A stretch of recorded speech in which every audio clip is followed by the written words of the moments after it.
हाँ जी, नमस्कार दोस्तों, कैसे हैं आप लोग। स्वागत है आप सबका मेरी इस ऑनलाइन क्लास पर। पिछली क्लास में हमने आमेर रियासत के बारे में अध्ययन किया। हमारी जो क्लासेस चल रही हैं वो राजस्थान इतिहास को लेकर के चल रही हैं। आमेर रियासत में हमने दुलेराय तेजकरण से लेकर के मिर्जा राजा जयसिंह और उसके बाद के दो छोटे से शासक, जिसका नाम एक का नाम राम सिंह था और एक का नाम बिशन सिंह था, जिनका काल इतना अधिक अच्छा नहीं रहा, उनके बारे में अध्ययन किया। और उसके बाद हम जो अध्ययन करने वाले थे वो था जयसिंह द्वितीय। और आज की जो हमारी क्लास रहेगी वो आमेर रियासत में जयसिंह द्वितीय से होकर के शुरू रहेगी। तो चलिए शुरू करते हैं आज की क्लास को। अगर आप मेरी क्लास पर नए हैं तो मेरे चैनल को शेयर करें, सब्सक्राइब करें और दोस्तों तक इसे पहुंचाएं। चलिए शुरू करते हैं आज की क्लास। आमेर रियासत का अध्ययन हम कर रहे हैं। बिशन सिंह की मृत्यु के बाद बिशन सिंह का पुत्र, जिसका नाम है जयसिंह द्वितीय, शासक बनता है। और जयसिंह द्वितीय का जो शासन काल है वो 1699 से लेकर के और 1743 ईस्वी तक रहता है। 43 ईस्वी तक इनका शासन रहता है। किनका? जयसिंह द्वितीय का। जयसिंह द्वितीय को औरंगजेब ने, किसने सर? औरंगजेब ने वाक्पटुता के कारण, इनकी जो बोलने की शैली थी उसके कारण सवाई की उपाधि दी। याद रखना, सवाई की उपाधि किसके द्वारा दी गई थी? औरंगजेब के द्वारा। किसके कारण दी गई थी? वाक्पटुता के कारण इनको औरंगजेब ने सवाई की उपाधि दी। इनको हम जयपुर का चाणक्य कहते हैं। जयपुर का चाणक्य जो कहा जाता है वो किनको कहा जाता है सर? सवाई जयसिंह द्वितीय को कहा जाता है। बाद में इनका नाम जयसिंह द्वितीय से सवाई जयसिंह द्वितीय हो जाता है। औरंगजेब की मृत्यु के बाद 2 जून 1707 को एक युद्ध होता है जिसे हम आजव का युद्ध कहते हैं। याद रखना, आजव कहां है? तो आगरा के आसपास, आगरा के निकट का एक क्षेत्र है जिसे आजव के नाम से जाना जाता है। औरंगजेब की मृत्यु के बाद उसके 2 पुत्र हैं, एक का नाम मुअज्जम है, एक का नाम आजम है। उन दोनों में जाजव का युद्ध होता है।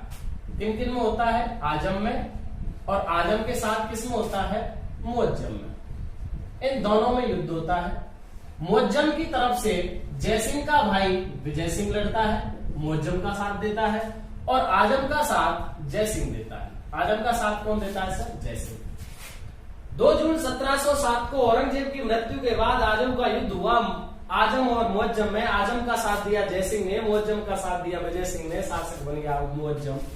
मुअज्जम वो है जो बहादुर शाह के नाम से शासक बनता है। बहादुर शाह नाम से शासक बना, और जैसे ही शासक बना तो भाई जिसने विरोध किया था उसका सहयोग थोड़ी करेगा, इसने शासक बना दिया विजय सिंह को।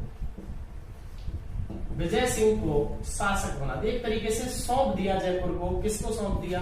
विजय सिंह को शासक बना दिया। किसने? बहादुर शाह ने। बहादुर शाह कौन है? मुअज्जम, औरंगजेब का पुत्र। किसका पुत्र है? औरंगजेब का पुत्र है। लेकिन विजय सिंह बहादुर शाह के हिसाब से शासन नहीं करता है, जिससे नाराज होकर के बहादुर शाह 11 जून 1710 को पुनः शासक बना देता है। किसको? जयसिंह को पुनः शासक बनाया। कब बनाया? 11 जून 1710 को बनाया। किसने बनाया? बहादुर शाह ने बनाया। कब? जब विजय सिंह ने ढंग से काम नहीं किया। तो 3 वर्ष बाद 11 जून 1710 को पुनः जयसिंह द्वितीय को शासक बना दिया जाता है। किसको शासक बना दिया जाता है साहब? जयसिंह द्वितीय को शासक बना दिया जाता है। याद रखना, जब मुअज्जम ने विजय सिंह को शासक बनाया था, बहुत अच्छा क्वेश्चन है, जब मुअज्जम ने विजय सिंह को शासक बनाया था तो आमेर का नाम मोमिनाबाद या इस्लामाबाद रखा। मैंने तीनों को याद करके लिख दिया जिससे आप समझ जाएं। आमेर का नाम मोमिनाबाद या इस्लामाबाद रखा, और यहाँ का जो नेतृत्व है वो पास था सैयद हुसैन कुली खां के पास था। किसके पास था? सैयद हुसैन कुली खां के पास था। इसके बाद बहादुर शाह के बाद मोहम्मद शाह शासक बनता है। कौन शासक बनता है? मोहम्मद शाह। और मोहम्मद शाह ने जयसिंह को, किसको? जयसिंह को जाटों को दबाने के लिए भेजा। जाटों को दबाने के लिए भेजा। उस समय जाटों के जो शासक थे उनका नाम था बदन सिंह। क्या नाम था सर? बदन सिंह। बदन सिंह में और जयसिंह में दोनों में संधि होती है, जिसके तहत बदन सिंह को ब्रजराज की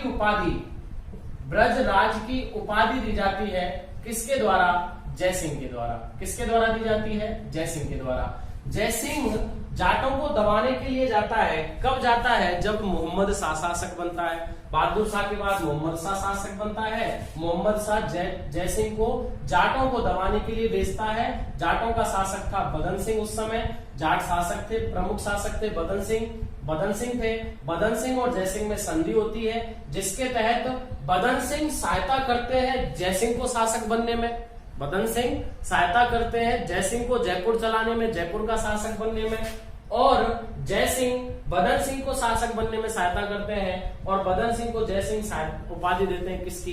ब्रजराज की। किसकी? ब्रजराज की। आप इतना समझिए कि मोहम्मद शाह ने जाटों को दबाने के लिए किसको भेजा? जयसिंह को, और जयसिंह और बदन सिंह में हुई संधि, और बदन सिंह को किसकी उपाधि दी? ब्रजराज की। किसके द्वारा दी गई थी? जयसिंह द्वितीय के द्वारा ब्रजराज की उपाधि दी गई थी। और कब की बात है? तो ये 1722 की बात है। ठीक है ना? कब की बात है? ये 1722 की बात है। कब? जब ये जाटों का विद्रोह दबाने गए थे। इन्हीं के द्वारा, इन्हीं के कहने पर मोहम्मद शाह ने तीर्थ यात्रा कर एवं जजिया कर हटाया था। याद रखिए, अगर क्वेश्चन बने कि तीर्थ यात्रा कर और जजिया कर जब हटाया गया तो उस समय शासक कौन था? मोहम्मद शाह। और किसके कहने पर हटाया था? तो जयसिंह द्वितीय के कहने पर हटाया था। किसके कहने पर हटाया था सर? जयसिंह द्वितीय के कहने पर हटाया था। जयसिंह ने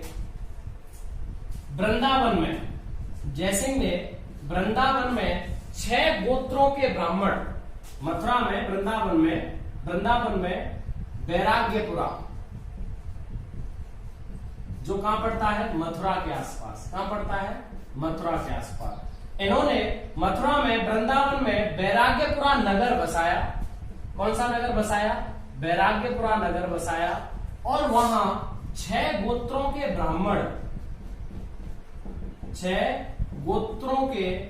ब्राह्मण जिनको छन्यात कहा गया। क्या कहा गया? छन्यात के साथ बैठकर खाना खाया। देखिए, अच्छा क्वेश्चन है कि किसने बैराग्यपुरा नगर बसाया था मथुरा में? तो किसने बसाया था? जयसिंह ने बसाया था। और वहां पर कितने गोत्रों के ब्राह्मणों के साथ बैठकर खाना खाया? कितने ब्राह्मणों के साथ? 6 गोत्र के ब्राह्मणों के साथ। और उनको किस नाम से जाना गया? छन्यात नाम से। किसका काम है ये? जयसिंह द्वितीय का। किसका काम है? जयसिंह द्वितीय का। जयसिंह द्वितीय ने गणित और ज्योतिष को लेकर के 5 महान वेधशालाओं का निर्माण करवाया। गणित व ज्योतिष के लिए, इसके लिए गणित व ज्योतिष के लिए इन्होंने 5 वेधशालाओं का निर्माण करवाया। कितनी वेधशालाओं का निर्माण करवाया? 5 वेधशालाओं का निर्माण। अगर पूछा जाए कि किसकी स्थापना के लिए इन 5 वेधशालाएं बनवाई थी, तो गणित और ज्योतिष को जानने के लिए इन्होंने 5 वेधशालाओं का निर्माण करवाया। सबसे पहली कहां थी? दिल्ली में। सबसे पहली कहां थी? दिल्ली में। कब बनवाई गई? 1724 में। कब बनवाई गई थी? 1724 में। उसके बाद सबसे बड़ी या प्रमुख कहां है? जयपुर में। कब बनवाई गई? 1728 में। याद रखिए, सबसे पहली, सबसे प्राचीन अगर वेधशाला का नाम दिया जाए तो वो है दिल्ली में। कब बनवाई गई थी? 1724 में बनवाई गई थी। जयपुर में कब बनवाई गई थी? 1728 में बनवाई गई थी, जिसको 2010 में विश्व धरोहर घोषित किया यूनेस्को के द्वारा। जिसको 2010 में विश्व धरोहर घोषित किया गया था यूनेस्को के द्वारा। अगर अन्य की बात करें तो एक है उज्जैन में, एक है मथुरा में, और एक है बनारस में। तो उज्जैन, मथुरा, बनारस, जयपुर और दिल्ली में 5 वेधशालाओं का निर्माण करवाया गया। किसके द्वारा करवाया गया? जयसिंह द्वितीय के द्वारा करवाया गया था। किसके द्वारा करवाया गया था? जयसिंह द्वितीय के द्वारा करवाया गया था। क्लियर है? चलिए अभी आगे बढ़ते हैं जयसिंह के बारे में। तो जयसिंह के बारे में हम पढ़ रहे थे। 2 जून 1707 को जो युद्ध हुआ, जिसे आजम का युद्ध कहा गया, इनमें इन्होंने सहायता की थी आजम की, लेकिन जीता था मुअज्जम। बाद में शासक बना दिया था विजय सिंह को मुअज्जम ने, और शासन का नेतृत्व जो प्रतिनिधि चुना गया था मुगल, उसका नाम था सैयद हुसैन कुली खां। उसके बाद ये 11 जून 1710 को पुणे शासक बने, विजय सिंह को हटाया गया। उसके बाद जब मोहम्मद शाह शासक बना तो जाटों को दबाने के लिए इन्हें भेजा गया, जहां बदन सिंह से इनकी संधि हुई। बदन सिंह जी को इन्होंने ब्रजराज की उपाधि धारण की। बदन सिंह ने इनकी जयपुर में सहायता की। बताया जाता है कि जयपुर में शासक बनते समय बदन सिंह ने ही इनकी सहायता की थी, ठीक है ना। किसने की थी? बदन सिंह ने इनकी सहायता की थी। उसके बाद अगर प्रमुख शासक इनके कार्यों की बात करें तो उन्होंने 5 वेधशालाओं का निर्माण करवाया। 5 वेधशालाओं में से जो सबसे प्रमुख वेधशाला पहली रही वो थी दिल्ली में 1724 में, सबसे प्राचीन सबसे बड़ी रही वो 1728 में बनी जयपुर में, जिसको 2010 में विश्व धरोहर में यूनेस्को के द्वारा शामिल किया गया। और मथुरा में, उज्जैन में और बनारस में इनकी 3 और हैं, ठीक है ना। इन्होंने जिज मोहम्मद शाह के नाम पर ही जिद मोहम्मद शाही, जिसको क्या बोलते हैं? जिज मोहम्मद शाही ग्रंथ लिखवाया था 1733 में। कब लिखवाया था? 1733 में प्रकाशन हुआ था। देखिए लिखवाया था 1725 में। जो नक्षत्रों की सारणी थी, नक्षत्रों की क्या थी? सारणी। जिज मोहम्मद शाही जो नक्षत्रों की सारणी थी 1725 में इन्होंने लिखवाई। किसके नाम पर? मोहम्मद शाह, जो मुगल शासक था उस मोहम्मद शाह के नाम पर इन्होंने जिज मोहम्मद शाही लिखवाई। 1725 में लिखवाई। प्रकाशन कब हुआ? 1733 में उसका क्या हुआ साहब? प्रकाशन हुआ। 1733 में उसका क्या हुआ साहब? प्रकाशन हुआ। किसका? जिज मोहम्मद शाही का। किसके लिए थी? तो वह नक्षत्रों की सारणी थी। इन्होंने ही मोहम्मद शाह से कहकर के किसको हटवाया था? जजिया कर और तीर्थ यात्रा कर को हटवाया था। किसने हटवाया था? जय सिंह द्वितीय ने। किसने हटवाया था सर? जय सिंह द्वितीय ने हटवाया था। मोहम्मद शाह ने इनसे खुश होकर के मोहम्मद शाह ने, देखिए हमने एक उपाधि पढ़ी सवाई की, जो किसके द्वारा दी गई थी? औरंगजेब के द्वारा। किसके द्वारा दी गई थी? औरंगजेब के द्वारा इनको उपाधि दी गई थी जिसका नाम था सवाई। क्या नाम था? सवाई। लेकिन इनको राज राजेश्वर सरदे हिंद, राज राजेश्वर सरदे हिंद जिसको बोलते हैं, और राज राजेश्वर श्री महाराजाधिराज सवाई, श्री महाराजाधिराज सवाई की उपाधि किसके द्वारा दी गई थी? मोहम्मद शाह के द्वारा दी गई थी। याद रखिए 3 उपाधियां इसमें दी थी, राज राजेश्वर की, सरदे हिंद की और श्री महाराजाधिराज सवाई की उपाधि दी गई थी। किसके द्वारा दी गई थी? राज राजेश्वर। सरदे हिंद को सरमद ए राजाए हिंद भी कहते हैं। क्या कहते हैं? सरदे हिंद को सरमद ए राजाए हिंद। सरमद ए राजाए हिंद किसको कहा जाता है? सरदे हिंद को कहा जाता है। ये उपाधियां मोहम्मद शाह ने खुश होकर के किनको दी थी? जय सिंह द्वितीय को। और मोहम्मद शाह के लिए ही, उनके ही उपलक्ष्य में 1725 में नक्षत्रों की सारणी इन्होंने लिखवाई, जिसको जिद मोहम्मद शाही ग्रंथ कहते हैं। और उसका प्रकाशन कब हुआ था? 1733 ईस्वी में हुआ था। कब हुआ था सर? 1733 ईस्वी में उसका प्रकाशन हुआ था। इनके समय इन्होंने नगर बसाया जिसको हम जयपुर नगर के नाम से जानते हैं। और ये कब बसाया गया? 18 नवंबर 1727 को। 18 नवंबर 1727 को इन्होंने जयपुर नगर बसाया। जयपुर नगर बसाया और जिसके वास्तुकार कौन थे? विद्याधर भट्टाचार्य। विद्याधर भट्टाचार्य एक बंगाली वास्तु कलाकारी थे, जिनके नक्शे के आधार पर विद्याधर भट्टाचार्य ने जयपुर का नक्शा बनाया। और जयपुर नगर कब बसाया गया? 18 नवंबर 1727 को जय सिंह। देखिए हम एक तरीके से क्रम से चल रहे हैं। किससे चल रहे हैं? इनके शासनकाल में क्रम से चल रहे हैं। तो 18 नवंबर 1727 को इन्होंने जयपुर नगर बसाया था। इनका एक मंत्री था जिसका नाम था मिर्जा इस्माइल।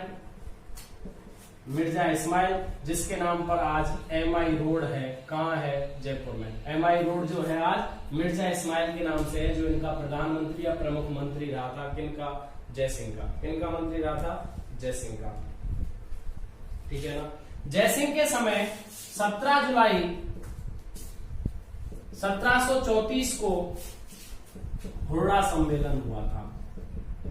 हुर्रा सम्मेलन जो हुआ, जो भीलवाड़ा में मराठाओं के विरोध में हुआ था, जो जयसिंह की महत्वाकांक्षा के कारण फेल हो गया था।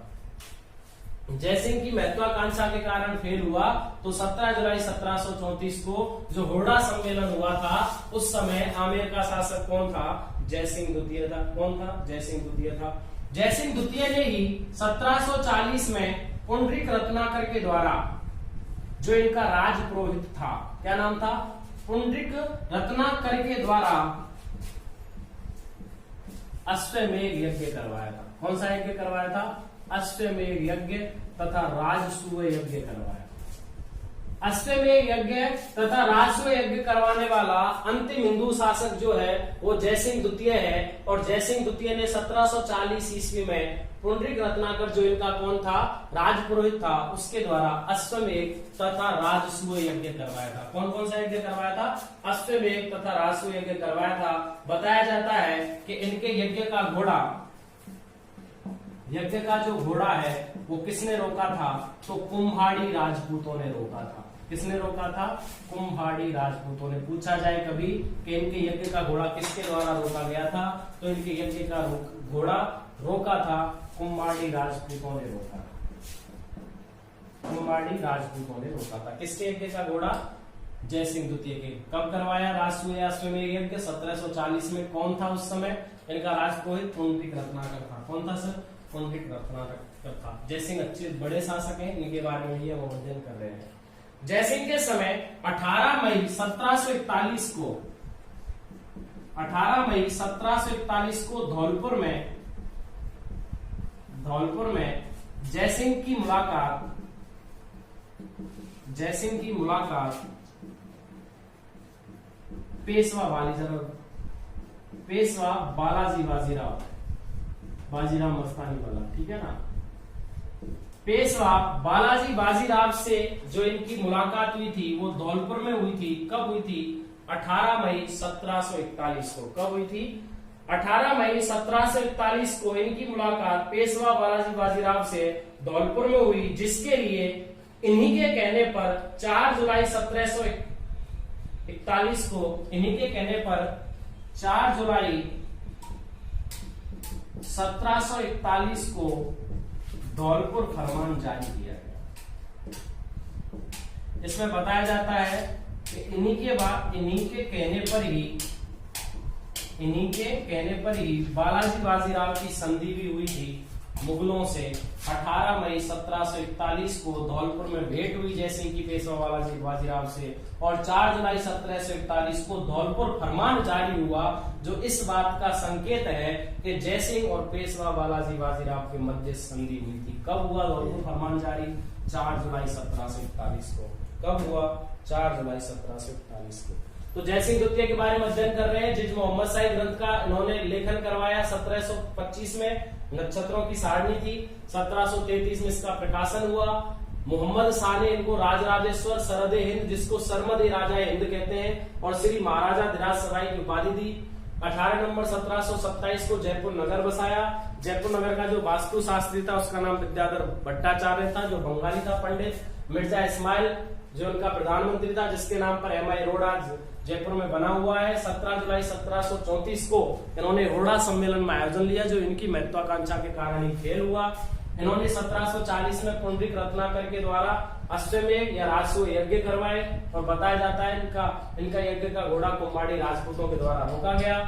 और 18 मई 1741 को धौलपुर में जयसिंह और पेशवा बालाजी बाजीराव की मुलाकात हुई, जो इस बात का संकेत है कि इन दोनों के मध्य संधि हुई थी। वो है बादशाह के द्वारा जारी किया गया धौलपुर फरमान। कौन सा फरमान है? धौलपुर फरमान है। क्लियर है ना सर? चलिए अभी हम जयसिंह के बारे में अध्ययन कर रहे हैं। जयसिंह के बारे में अध्ययन कर रहे हैं। अगर हम जयसिंह की आगे की बात बताएं तो जयसिंह ने सती प्रथा को समाप्त करने के लिए जयसिंह ने सती प्रथा को समाप्त करने के प्रयास किए। ठीक है ना। कौन सा शासक था जिसने सर्वप्रथम इसको प्रथा को समाप्त करने के प्रयास किए? उसका नाम क्या था? जयसिंह था। सती प्रथा को, विधवा पुनर्विवाह को इन्होंने बल दिया, और इनके साथ साथ अंतरजातीय विवाह पर बल किसके द्वारा दिया गया था? जयसिंह द्वितीय के द्वारा। जयसिंह द्वितीय ने सती प्रथा को समाप्त करने के प्रयास किए। इनके द्वारा विधवा पुनर्विवाह पर बल दिया गया तथा अंतरजातीय विवाह पर भी बल किसके समय दिया गया था? जयसिंह के द्वारा दिया गया था। जयसिंह ने जल महल व सिटी पैलेस का निर्माण करवाया। याद रखना, जल महल जो जयपुर में है, सिटी पैलेस का निर्माण किसके द्वारा करवाया गया है? जयसिंह द्वितीय के द्वारा करवाया गया है। किसके द्वारा करवाया गया है? हर एक लाइन को आप लिखते चले जाइए। हर एक लाइन मुख्य नोट्स के तौर पर हम लिख रहे हैं, पढ़ रहे हैं, बाकायदा सीरियल वाइज चल रहे हैं इनके काल में, शासन काल में। तो जल महल व सिटी पैलेस का निर्माण किसके द्वारा करवाया गया था? जयसिंह द्वितीय के द्वारा करवाया गया था। जयसिंह द्वितीय के जो गुरु थे उनका नाम था जगन्नाथ। गुरु कौन थे इनके? जगन्नाथ। याद रखना, इनके गुरु जगन्नाथ थे, जो एक महाराष्ट्रीय ब्राह्मण थे। कौन थे? महाराष्ट्रीय ब्राह्मण थे। जगन्नाथ इनके गुरु थे, जो एक महाराष्ट्रीय ब्राह्मण थे, जिन्होंने सिद्धांत कौस्तुभ एवं सम्राट सिद्धांत की रचना की। सिद्धांत कौस्तुभ एवं सम्राट सिद्धांत की रचना।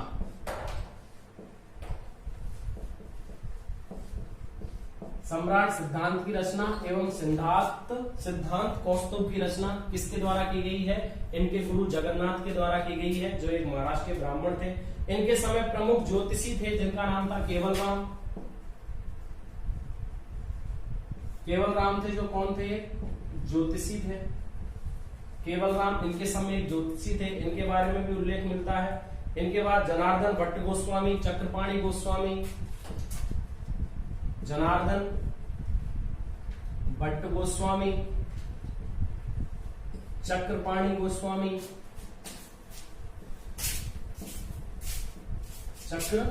गोस्वामी, इनके समय ये प्रमुख कवि हैं, जिनमें जगन्नाथ है, केवलराम है, ज्योतिषी थे, जनार्दन भट्ट गोस्वामी है, चक्रपाणी भट्ट गोस्वामी है, पुंडरीक रत्नाकर थे, जिन्होंने जयसिंह कल्पद्रुम पुस्तक लिखी है। याद रखना, पुंडरीक रत्नाकर हैं, जिन्होंने जयसिंह कल्पद्रुम पुस्तक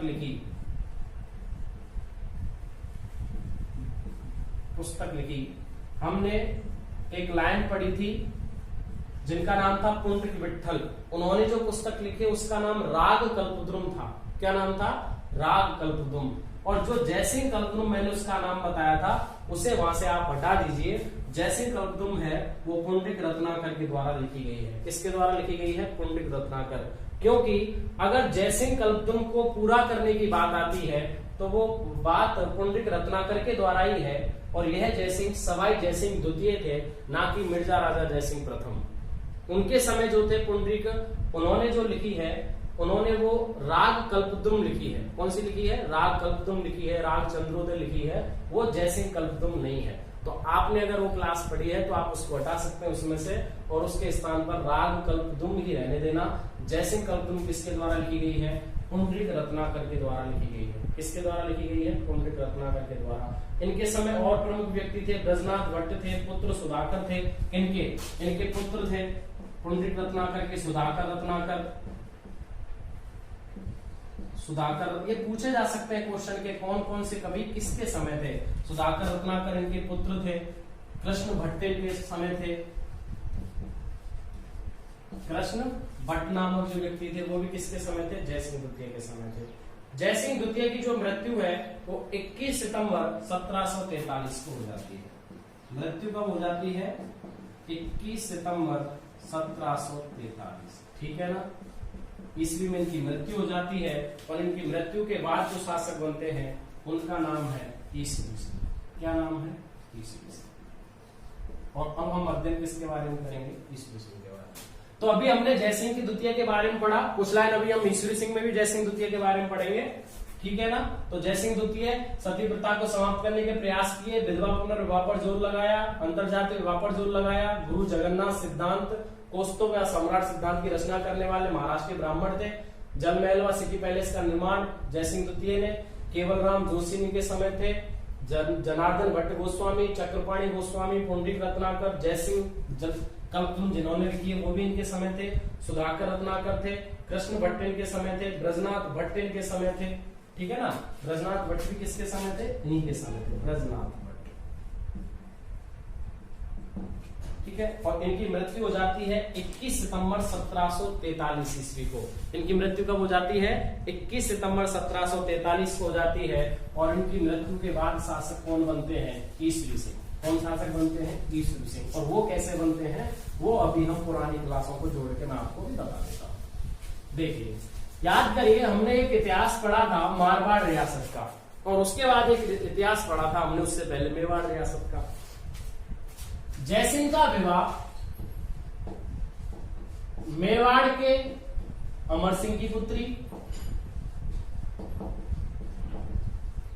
मेवाड़ के अमर सिंह की पुत्री और मारवाड़ के अजीत सिंह की पुत्री, दोनों से होता है।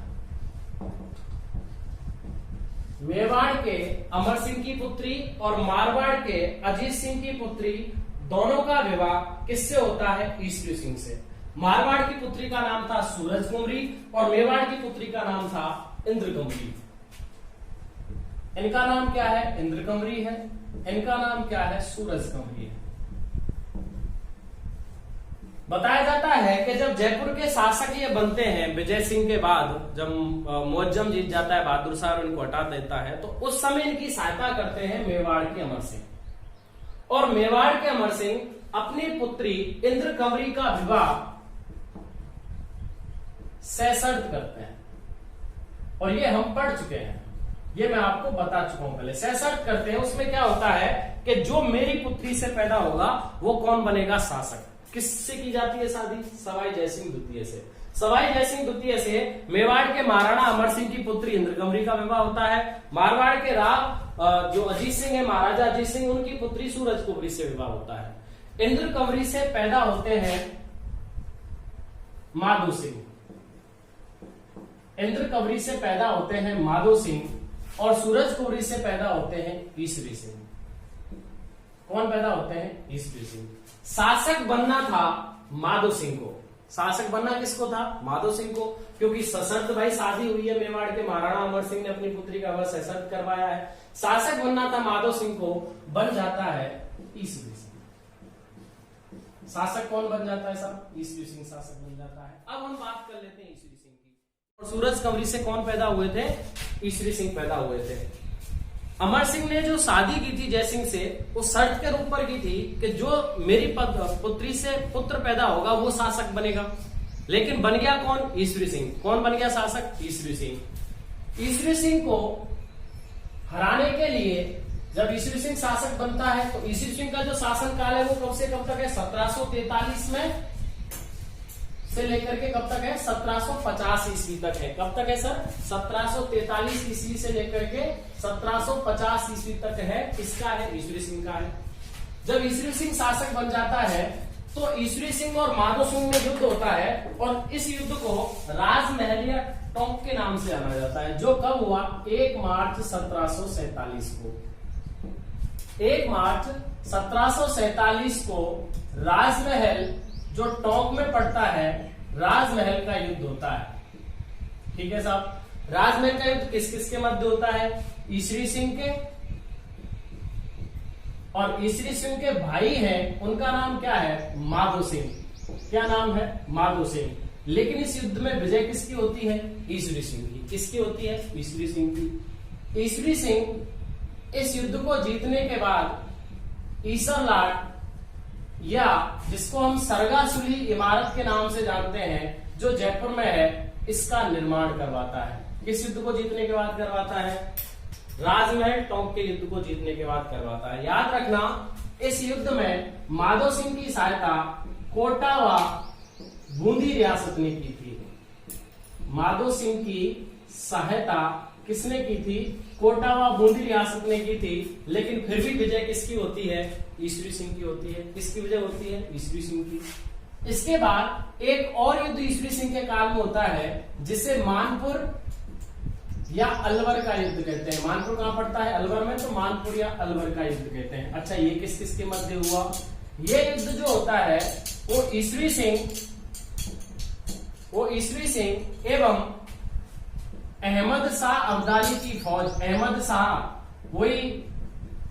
शाह अब्दाली जो पानीपत के युद्ध में लड़ा था, ठीक है ना। अहमद शाह अब्दाली की फौज होती है, स्वयं नहीं होता है वो, अहमद शाह अब्दाली की फौज होती है। इसमें भी विजय किसकी होती है? ईश्वरी सिंह की। इसमें विजय किसकी होती है? ईश्वरी सिंह की। माधो सिंह जो राजमहल टोंक के युद्ध में हार चुका था, वो अपने भाई ईश्वरी सिंह को हराने के लिए सबसे बड़ी गलती करता है, जो वो मराठाओं से जाकर के मिल जाता है। किससे जाकर के मिल जाता है? मराठाओं से। उस समय मराठाओं का जो शासक था उसका नाम था मेहराब होलकर, यानी कि मराठाओं में सेना की टुकड़ी का जो अध्यक्ष हुआ करता था उसका नाम था राव होलकर। क्या नाम था? राव होलकर। और राव होलकर के साथ मिलकर के माधो सिंह पुनः ईश्वरी सिंह पर आक्रमण करता है और 1 अगस्त 1748 को बगरू कहां है? जयपुर में बगरू का युद्ध होता है। कौन सा युद्ध होता है सर? बगरू का युद्ध होता है। बगरू के युद्ध में ईश्वरी सिंह वर्सेस मराठा और माधो सिंह दोनों मिलकर के लड़ते हैं, ठीक है ना। जिसमें विजय किसकी हो जाती है? मराठाओं की। किसकी विजय हो जाती है? मराठाओं की विजय हो जाती है। इसमें यह भी बताते हैं कि ईश्वरी सिंह मराठाओं को कुछ धन देकर के वापस भेज देता है। लेकिन जब 1750 में राव होलकर, मराठा जो होलकर था, होलकर पुनः धन लेने आता है, आक्रमण करने आता है जयपुर पर, तो यह डरकर, राव होलकर से डरकर आत्महत्या कर लेता है। किससे कूद करके? सरगासुली से कूद करके। सरगासुली वही जिसका निर्माण इसने खुद करवाया था। कौन सी सरगासुली? ईसर लाट या सरगासुली से कूद करके आत्महत्या कर लेता है। याद रखना, वो लाइन जोड़ लेना। 1750 में मराठा राव होलकर से डर करके ईश्वरी सिंह सरगासुली या ईसर लाट से कूद करके हत्या कर लेता है। इसके बाद जयपुर का शासक बनता है माधो सिंह। कौन बनता है? माधो सिंह। माधो सिंह का जो शासन काल है वो 1750 से लेकर के 1768 ईस्वी तक चलता है। यानी कि ये जो शासन करता है वो लगभग कितने वर्ष तक करता है? 18 वर्ष तक करता है। इसके समय मराठाओं से कंकोड़ का युद्ध होता है। भाई, जब जयपुर का युद्ध, बगरू का युद्ध जीता गया था, तो मराठाओं ने माधो सिंह की सहायता तो की, लेकिन माधो सिंह को शासक बनाकर नहीं गए थे। इसके कारण माधो सिंह और मराठाओं में ठन जाती है, क्योंकि माधो सिंह का भाई डरकर भी आत्महत्या कर लेता रहा होलकर से। तो मराठाओं में और माधो सिंह में ठन जाती है और युद्ध होता है कंकोड़ का 1759 में। इसमें कौन कौन लड़ते हैं? मराठा वर्सेस माधो सिंह। और इसमें बताते हैं जीतते कौन है? माधो सिंह जीतते हैं। कौन जीतते हैं? माधो सिंह। और मराठाओं का कत्लेआम होता है। मराठाओं का कत्लेआम होता है। कहां पर? जयपुर में। कहां होता है? जयपुर में। कौन से युद्ध में होता है? कंकोड़ के युद्ध में। कौन से युद्ध में होता है? कंकोड़ के युद्ध में। सवाई माधो सिंह एक युद्ध लड़ते हैं जिसका नाम है भटवाड़ा का युद्ध। देखिए, याद करते करते जाइए, एक एक चीज को लिखते जाइए, याद रखना है हमको। और ये युद्ध होता है 1761 में। जो लड़ते हैं ये कोटा की सेना से। युद्ध कब होता है? 1761 में होता है। किसमें होता है? माधो सिंह में वर्सेस कोटा में। और कोटा का शासक था शत्रुसाल, का सेनापति था जालिम सिंह जो लड़ने आता है, याद रखना सेनापति कौन था, जालिम सिंह, ये लड़ने आता है। कौन लड़ने आता है, कोटा के शासक शत्रु साल का सेनापति जालिम सिंह लड़ने आता है। और इसमें भी विजय किसकी होती है, माधो सिंह की। किसकी विजय होती है, माधो सिंह की। बताया जाता है माधो सिंह 1763 ईस्वी में सवाई माधोपुर शहर बसाता है। कौन सा शहर बसाता है, सवाई माधोपुर शहर, क्योंकि सवाई जयसिंह के बाद जितने भी शासक लोग अपने नाम के सामने क्या लगाते हैं, सवाई लगाते हैं। तो 1763 ईस्वी में सवाई माधोपुर शहर बसाया गया। किसके द्वारा बसाया गया, सवाई माधो सिंह के द्वारा बसाया गया। किसके द्वारा बसाया गया, सवाई माधो सिंह के द्वारा बसाया गया। सवाई माधो सिंह में और भरतपुर के शासक जवाहर सिंह में भी एक युद्ध होता है। चलिए, ईश्वरी सिंह के बारे में हो गया। अब हम किसके बारे में चर्चा कर रहे हैं, सवाई माधो सिंह के बारे में चर्चा कर रहे हैं। तो पहले मैं यहीं पे बता देता हूँ, फिर इसे पूरा बता दूंगा। सवाई माधो सिंह में और भरतपुर के महाराजा जवाहर सिंह में युद्ध होता है 1767 में, जिसे मावला मंडोली का युद्ध कहते हैं। मावला मंडोली का जो युद्ध है वो 1767 ईस्वी में होता है। किसके मध्य, जवाहर सिंह कहां के हैं, भरतपुर के, वर्सेस माधो सिंह में होता है। और इस युद्ध में जीत किसकी होती है, जवाहर सिंह की। किसकी जीत होती है, जवाहर सिंह की जीत होती है। माधो सिंह वही हैं जिन्होंने शीतला माता का मंदिर बनवाया। किसका मंदिर बनवाया, शीतला माता का मंदिर। इनकी कहानी है, वो हम पढ़ेंगे कला संस्कृति में पढ़ेंगे। तो आप याद रखिए, शीतला माता का मंदिर किसके द्वारा बनवाया गया था, माधो सिंह के द्वारा बनवाया गया था। इन्होंने सील डुंगरी के महल बनवाए। कहाँ, ये चाकसू में है, ये भी याद रखना। ये कहाँ है, चाकसू में है। इन्होंने मोती डुंगरी के महल व सील डुंगरी के महल बनवाए। मोती डुंगरी के महल व सील डुंगरी के महल किसके द्वारा बनवाए गए, माधो सिंह के द्वारा। शीतला माता का मंदिर चाकसू में किसके द्वारा बनवाया गया, माधो सिंह के द्वारा।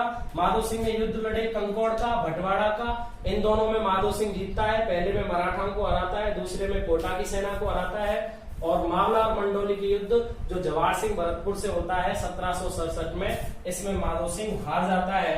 और माधो सिंह की मृत्यु के बाद शासक बनते हैं पृथ्वीराज कछवार द्वितीय। मृत्यु के बाद शासक कौन बनते हैं, पृथ्वीराज कछवा सेकंड शासक बनते हैं, जिनका शासनकाल अधिक नहीं रहता है। 1767 से 78, 10 साल तक रहता है। 1768 से 78 ईस्वी तक रहता है। इनका शासनकाल अलग कुछ चलता नहीं है। और इनके बाद शासक बनते हैं सवाई प्रताप सिंह। कौन शासक बनते हैं, सवाई प्रताप सिंह। चलिए, क्लियर है, यहां तक आप लिख चुके होंगे, आगे बढ़ते हैं।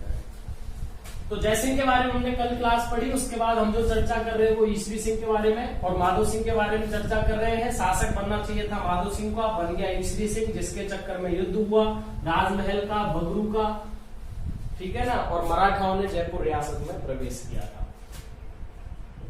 पृथ्वीराज कछवा के बाद सवाई प्रताप सिंह शासक बनते हैं। और सवाई प्रताप सिंह का जो शासन चलता है वो 1778 से लेकर के 1803 ईस्वी तक चलता है। कब तक चलता है सर, 1778 ईस्वी से लेकर के 1803 ईस्वी तक चलता है। अब हम सवाई प्रताप सिंह के बारे में चर्चा करेंगे। जयपुर के प्रमुख शासक हैं, आधुनिक इतिहास के जो लास्ट में इतिहास रहा उसमें। इनके समय मराठाओं का जो शासक था या मराठाओं का जो आधिपत्य करने वाला था, जो आक्रमणकारी था, उसका नाम था महादजी सिंधिया। क्या नाम था, महादजी सिंधिया। और महादजी सिंधिया से इनका युद्ध 28 जुलाई 1787 को होता है। 28 जुलाई 1787 को एक युद्ध होता है जिसे तुंगा, और तुंगा कहां पड़ता है, दौसा में, का युद्ध होता है। तुंगा या दौसा का युद्ध 28 जुलाई 1787 को होता है। और यह युद्ध होता है किसके मध्य, प्रताप वर्सेस महादजी सिंधिया। महादजी सिंधिया के मध्य होता है। और इसमें प्रताप की विजय होती है।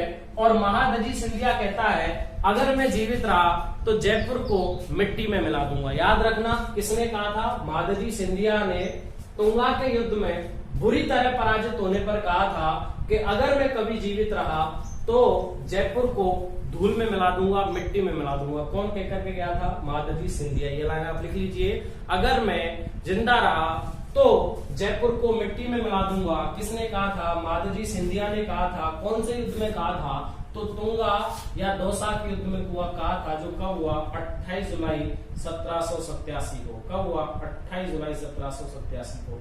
इसके बाद एक और युद्ध होता है जिसे हम पाटन का युद्ध कहते हैं। कौन सा युद्ध है?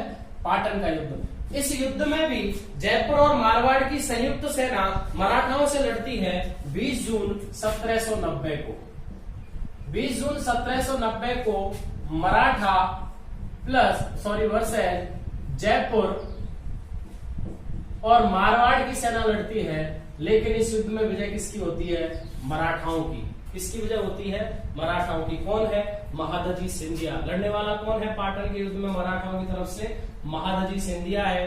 20 जून 1790 को युद्ध हुआ। इस युद्ध में महादजी सिंधिया अपना बदला लेता है। अगर कहा जाए कि महादजी सिंधिया ने जयपुर से कब अपना बदला लिया, तो 20 जून 1790 को पाटन के युद्ध में मराठाओं ने जयपुर से बदला लिया। इसके बाद एक युद्ध होता है जिसे मालपुरा की लड़ाई कहते हैं। मालपुरा की लड़ाई कहते हैं। और ये जो युद्ध होता है वो मार्च 1800 में होता है। कब होता है? मार्च 1800 में होता है। इसमें मराठा फिर आक्रमण करने आते हैं जयपुर पर, लेकिन इसमें प्रताप जीत जाता है। कौन जीत जाता है? जयपुर से कौन है? प्रताप। जयपुर से कौन है? सवाई प्रताप सिंह। कौन जीत जाता है? इसके बाद मराठाओं में और जयपुर रियासत में कोई भी झगड़ा नहीं होता है। तुंगा के युद्ध में पहले महादजी सिंधिया हार जाता है 28 जुलाई 1787 को। फिर जयपुर और मारवाड़ की संयुक्त सेना को पराजित करता है 20 जून 1790 को। और फिर पुनः मराठा आक्रमण करने आते हैं मार्च 1800 में, जिसे माल मराठाओं की लड़ाई कहते हैं। इसमें कौन जीत जाता है? सवाई प्रताप सिंह जीत जाता है। याद रखिए। इसके समय अंग्रेजों की तरफ से जॉर्ज थॉमस आया था। आमेर में अंग्रेजों की तरफ से कौन आया था? जॉर्ज थॉमस आया था। और फ्रांसीसियों की तरफ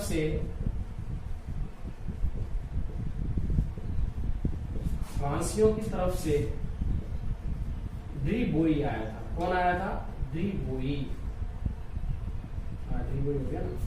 डी बोई आया था।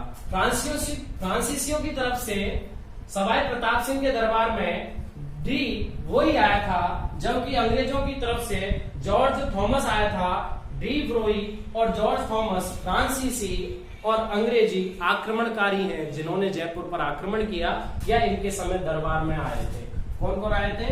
जॉर्ज थॉमस अंग्रेजों की तरफ से और फ्रांसीसियों की तरफ से डी बोई आया था। कौन आया था? डी बोई। किसके दरबार में आया था? प्रताप सिंह के दरबार में।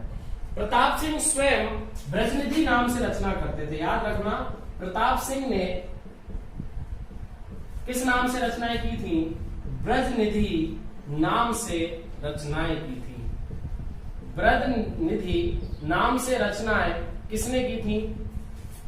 प्रताप सिंह ने की थी। अगर शासक का नाम बनता है ऐसा कौन सा जयपुरी शासक था जो ब्रजनिधि नाम से रचनाएं करता था, तो उसका नाम है प्रताप सिंह। इन्होंने कई सारी पुस्तकें लिखी जिनमें प्रीतिमाला, प्रीतिलता, स्नेह संग्राम, जिनमें प्रीतिमाला, प्रीतिलता, स्नेह संग्राम प्रमुख पुस्तक थी। ठीक है ना? कौन कौन सी है? प्रीतिमाला है, प्रीतिलता है, स्नेह संग्राम है, ये इनकी प्रमुख पुस्तकें। और भी थी, जैसे रंग चौपड़ थी, काग रंग थी। इन्होंने करीब 15-20 कविताएं लिखी हैं, लेकिन उनमें से मैं प्रमुख के नाम बता रहा हूँ। रंग चौपड़ थी, काग चौपड़ थी, ये सब कविताएं किसके द्वारा लिखी गई? पुस्तकें प्रताप सिंह के द्वारा लिखी गई। किस नाम से रचना करते थे? ब्रजनिधि नाम से रचनाएं करते थे। किस नाम से? ब्रजनिधि नाम से रचनाएं करते थे। इनके संगीत गुरु चांद खान थे तथा इनके काव्य गुरु गणपत भारती थे।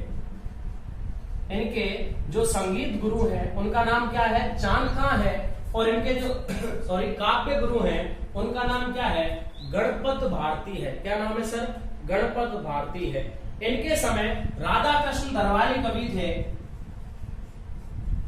इनके समय राधा कृष्ण ने, जो इनके दरबारी कवि थे, उन्होंने संगीत ग्रंथ राग रत्नाकर लिखी। संगीत ग्रंथ राग रत्नाकर लिखी। किसने लिखी थी? राधा कृष्ण ने लिखी थी। दरबारी कवि थे। किसके दरबारी कवि थे? सवाई प्रताप सिंह के। किसके दरबारी कवि थे? सवाई प्रताप सिंह के दरबारी कवि थे। और एक अच्छा क्वेश्चन बनता है कि सवाई प्रताप सिंह ने गंधर्व वायसी, सवाई प्रताप सिंह ने गंधर्व वायसी नाम से 22 गुणीजनों की, जो 22 प्रमुख व्यक्ति थे, 22 गुणीजनों की एक टोली का निर्माण कर रखा था। जो एक टोली थी, एक समूह था, 22 गुणीजनों की, संगीतज्ञों की एक प्रमुख टोली थी, उसको 22 गुणीजनों के नाम से जाना गया, जिसको किस नाम से जाना जाता था? गंधर्व वायसी के नाम से जाना जाता था।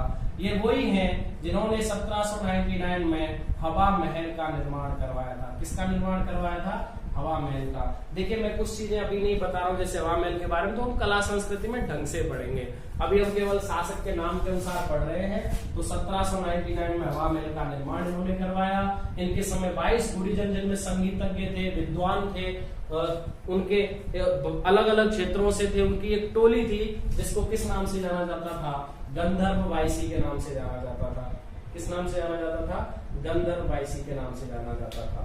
इनके बाद जो शासक बना, उनका नाम था जगत सिंह। क्या नाम था? जगत सिंह। ठीक है ना सर? लिखते जाइए, एक एक लाइन में किसी शासक में से मैं आपको बता रहा हूं। और याद रखना, एक लाइन और लिख लीजिए आप इनमें, कि जो जल महल का निर्माण पूरा करवाया था, वो भी कौन है? सवाई प्रताप सिंह हैं। सवाई प्रताप सिंह भी ऐसे शासक हैं जिन्होंने जल महल का निर्माण पूरा करवाया था। जल महल का निर्माण किसने पूरा करवाया था? सवाई प्रताप सिंह। सवाई प्रताप सिंह के बाद शासक बनता है जगत सिंह, यानी कि सवाई जगत सिंह। तो एक जगत सिंह तो पहले आ चुका है, तो ये कौन है? जगत सिंह द्वितीय है। कौन से हैं? जगत सिंह द्वितीय। और ये कब से कब तक शासन करते हैं? तो 1803 से लेकर के 1818 ईस्वी तक करते हैं। इनके समय एक वैश्या थी जिसका नाम था रसूखपुर वैश्या। रसूखपुर वैश्या के कारण इनको जयपुर का बदनाम शासक कहा जाता है। जयपुर का बदनाम शासक इनको कहा जाता है। किस वैश्या के कारण कहा जाता है? रसूखपुर नाम की वैश्या के कारण कहा जाता है कि इनके समय जो शासन पर एकाधिकार जमाती थी, उस वैश्या का नाम क्या था? रसूखपुर वैश्या था। और इन्हीं के कारण इनको जयपुर का बदनाम शासक कहा जाता है। आपको याद होगा, एक गिंगोली का युद्ध है जो हमने पढ़ा था। गिंगोली का युद्ध कृष्णा कुमारी को लेकर के, गिंगोली का युद्ध 1807 में कृष्णा कुमारी को लेकर के लड़ा था इन्होंने। कृष्णा कुमारी को लेकर किससे लड़ा था? मान सिंह से। मान सिंह कहां का? मारवाड़ का लड़ा था। ठीक है ना? कृष्णा कुमारी को लेकर के मान सिंह से कृष्णा कुमारी को लेकर के युद्ध लड़ा था, जिसे गिंगोली का युद्ध कहते हैं। किसका युद्ध कहते हैं? बाद में कृष्णा कुमारी जहर खा ली थी 1810 में अमेरिका पिंडारी के कहने पर, और यह विवाद खत्म होता है। और यही वो शासक हैं जिन्होंने 2 अप्रैल 1818 को अंग्रेजों से संधि की। 2 अप्रैल 1818 को अंग्रेजों से संधि की। किसने की? 2 अप्रैल 1818 को अंग्रेजों से